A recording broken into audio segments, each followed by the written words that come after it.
Assalamualaikum warahmatullahi wabarakatuh. Apa kabarnya teman-teman? Semoga selalu sehat dan juga diberikan kelancaran dalam semua aktivitasnya setiap hari. Balik lagi teman-teman di channel kajian online.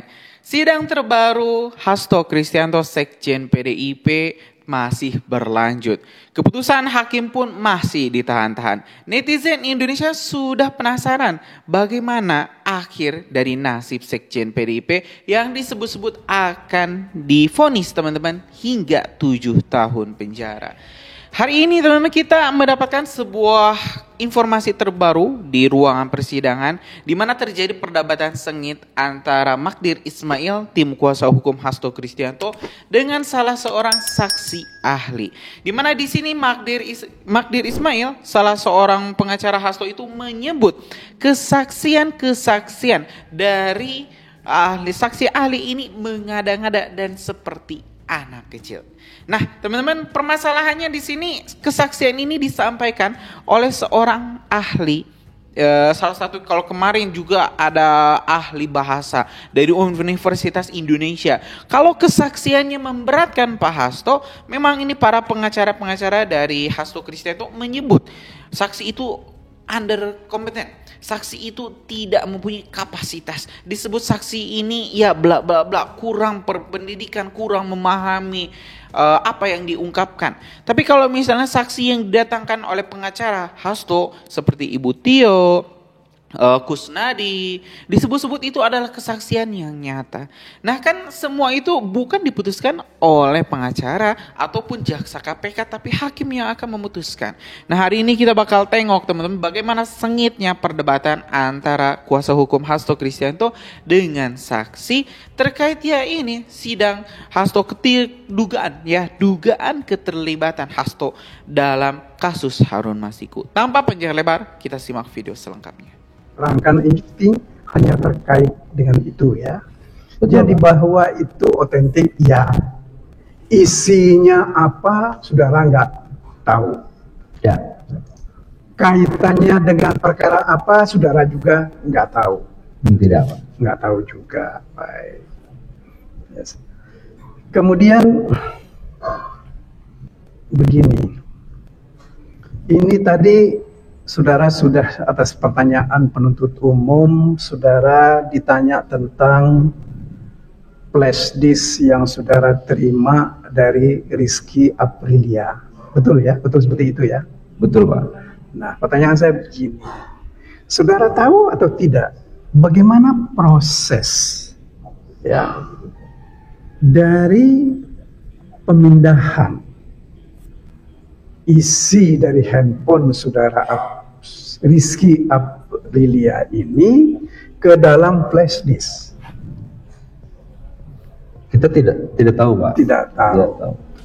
Apakah saudara bisa memastikan bahwa isi flash disk yang diserahkan kepada saudara itu semuanya sama persis dengan isi dari handphonenya? Tentu tidak, Pak. Enggak tahu. Tentu tidak. Karena kalau seandainya handphonenya diberikan dan flashdisknya diberikan, kita bisa lakukan proses pemeriksaan apakah itu sama atau tidak. Ya. Yang kita terima itu hanya flashdisk saja. Dan tanggung jawab terkait dengan isi konten itu kita tidak bisa bertanggung jawab, Pak, isi kontennya. Tapi kita bertanggung jawab terhadap barang bukti yang dihantarkan ke laboratorium dari sejak kita terima sampai saat ini di pengadilan. Kita bisa jamin tidak ada perubahan. Tapi mengenai konten sebelumnya, tentunya bukan tanggung jawab dari laboratorium, Pak. Begitu ya. Begitu juga kebenaran isinya. Iya, selama dia dilakukan proses penyitaan secara legal dan ada STPB-nya, legal authority-nya cukup, kita bisa lakukan proses forensik, gitu, Pak. Ya. Forensik dalam arti kita lakukan proses ekstraksi dan seterusnya. Gitu.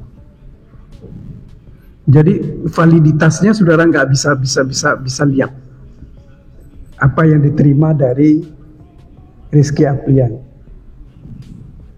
Ya, kita tidak diminta untuk melakukan pemeriksaan validitas itu. Jadi ada kalanya juga. Jadi saudara menerima as is gitu ya. Pokoknya saudara terima, periksa gitu. Kita terima, kita proses, kita ekstrak, kita berikan ke pelanggan kita. Nanti di sana baru ditentukan yang mana terkait dan nggak terkait, dan mana perlu dikaitkan dengan alat bukti lain sebagai bukti petunjuk gitu Pak. Oke, baik. Kemudian satu lagi, ada beberapa ini saya kira banyak sekali yang saya mau tanya kepada saudara ahli, tetapi ketika saudara lebih banyak tidak tahu, misalnya begini, ini salah satu contoh yang agak sedikit misalnya penyitaan dari Gumono itu USB, kalau saya nggak salah ya, atas penggeledahan di rumahnya Pak Hasto. Ya. Saudara tahu nggak?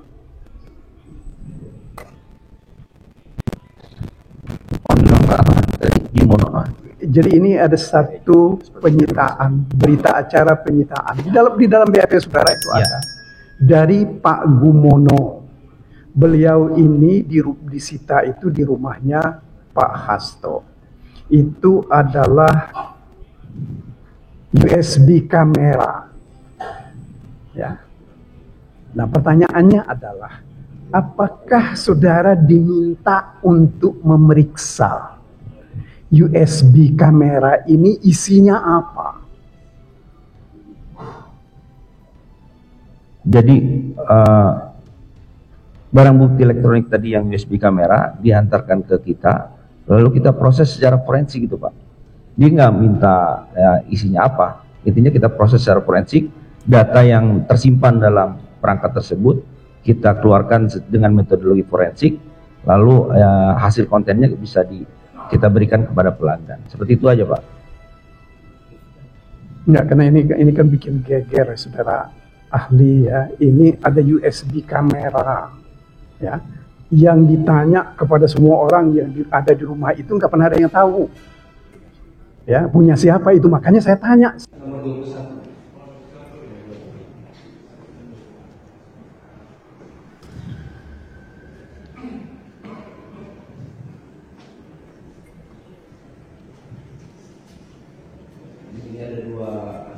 Ada dua file, satu file audio dan satu lagi transkrip. Oke, berarti ini biar pilih saja. Berarti yang nomor 21 ini itu transkrip RA Rizky Aprilia dan Setu Bahri, bukan data CDA, bukan data CDA. Oke, coba untuk lebih hati coba dibuka ya transkrip.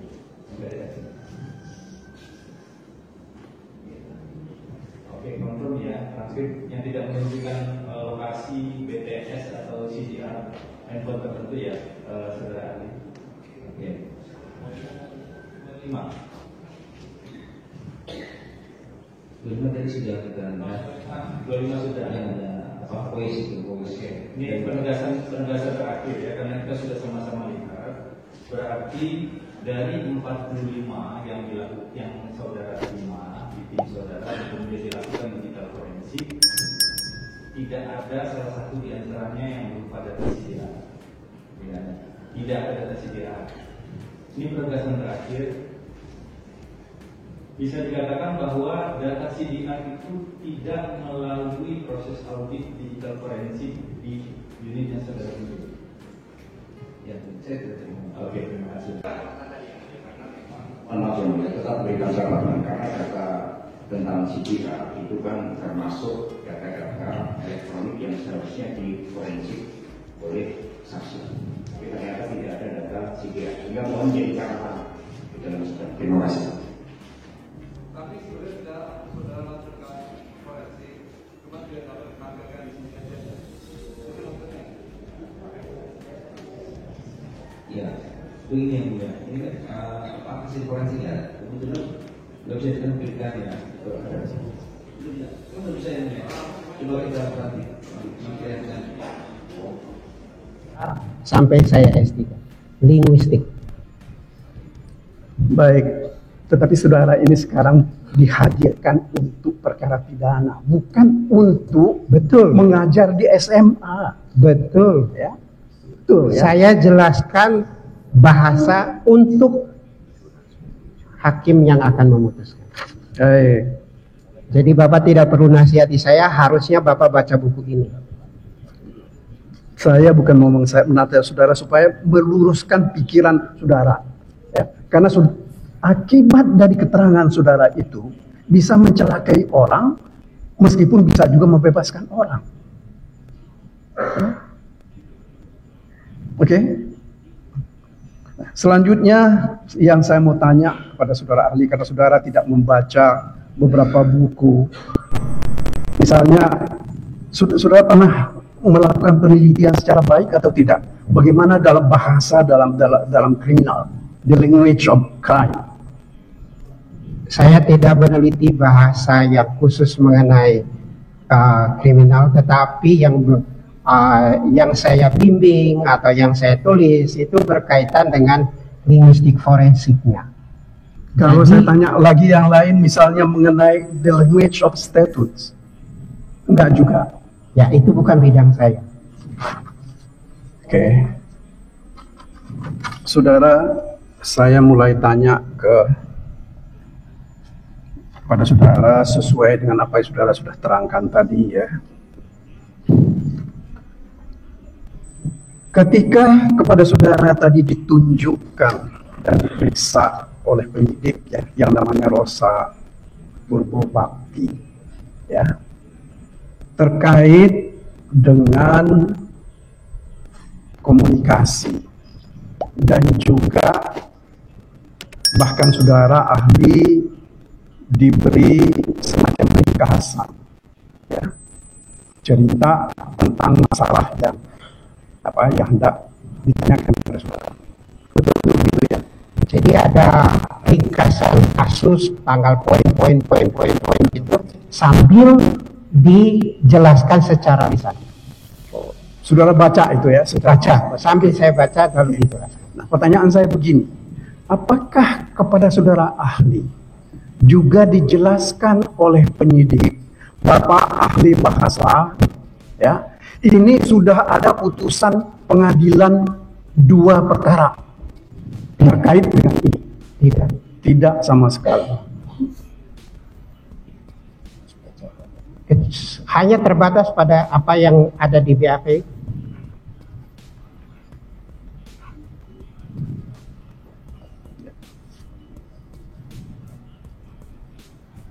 Kemudian tadi saudara juga menerangkan terkait dengan apa yang saudara sebut bukti rekaman yang ditunjukkan kepada saudara ya. Saudara tadi ahli katakan bahwa itu menurut penyidik sudah dikonfirmasi. Pertanyaan saya begini, sekali lagi, apakah juga ditunjukkan oleh penyidik ya, kepada saudara ahli dalam perkara ini putusannya bicara seperti ini? Tidak juga. Jadi saya ingin ketegasan dari saudara ahli. Selain yang dirumuskan sedemikian rupa oleh penyidik, yang diserahkan oleh penyidik kepada saudara ahli tidak punya pengetahuan apapun tentang masalah ini. Iya, saya hanya menerima teksnya, lalu mendengarkan rekamannya, dan ada pertanyaan-pertanyaan berdasarkan screenshot dan berdasarkan apa yang saya dengar, saya jelaskan. Itu prosesnya. Oke. Saya nggak mau tanya soal metode interpretasinya ya. Tadi saudara menyebut-nyebut soal pembicaraan dalam komunikasi yang disebut dengan ada tadi oke, setuju. Kan saudara ahli katakan seperti itu. Oke itu bisa berarti setuju. Apakah menurut saudara ahli ya, bahwa oke itu bisa juga dimaknai ya, itu sebagai basa-basi karena menghormati orang? lihat konteksnya. Lihat konteks. Jadi kalau orang berbicara secara langsung gitu, oke gitu. Ya, bisa saja ditanggapi seperti itu. Ya, lihat konteks. Gitu, Tapi ya. kalau dari teks saja, ya, saya melihat di situ berarti apalagi sip, itu menyetujui. Ya, karena tadi saudara mengatakan juga sempat ketika ditanya oleh penyidik tentang kultur Jawa, ya. Nah, kalau saya tidak keliru memahaminya, ya, di Jogja itu biasa kita bilang dulu, ya, inggih boten kepanggih, ya, iya tapi enggak iya. Nah, ini kultur itu terjadi seperti itu. Nah, makanya pertanyaan saya adalah, apakah menurut saudara ahli, ketika kita melihat ada orang yang budayanya seperti itu, ya, dalam kesehariannya pun juga bersikap seperti itu, apakah pernyataan sebagai Ya teman-teman, barusan kita telah menyaksikan jalannya persidangan perdebatan sengit antara saksi jaksa KPK dan juga para kuasa hukum Hasto Kristianto yang saling membantah satu sama lain. Kita lihat teman-teman, memang bagaimanapun ini para pengacara Hasto harus membela Hasto Kristianto sampai titik darah penghabisan. Karena yaitu memang tugasnya sebagai seorang pengacara yang sudah dibayar, apalagi dijanjikan bonus puluhan miliar kalau misalnya Hasto Kristianto berhasil memenangkan persidangan. Di sisi lain teman-teman, di sini KPK tidak punya beban. KPK tak lagi dikuasai oleh Partai Merah yang sebelumnya memang memenangkan pemilu 2 periode. Saat ini ya kepemimpinan dipegang oleh Pak Prabowo, di mana Pak Prabowo sudah mengganti semua jajaran petinggi KPK. Jadi tidak ada lagi orang-orang dari presiden sebelumnya atau ya partai sebelumnya yang memang selalu mengganggu jalannya penyelidikan atau ya ini jalannya kerja-kerja KPK. Gimana menurut kalian setelah menonton video yang barusan kita tampilkan? Apakah makin yakin ini Pak Hasto memang bersalah atau mungkin punya pendapat yang lain terkait sidang terbaru Hasto Kristianto? Tulis pendapat teman-teman di kolom komentar, kita bakal diskusikan bersama-sama. Terima kasih teman-teman. Assalamualaikum warahmatullahi wabarakatuh.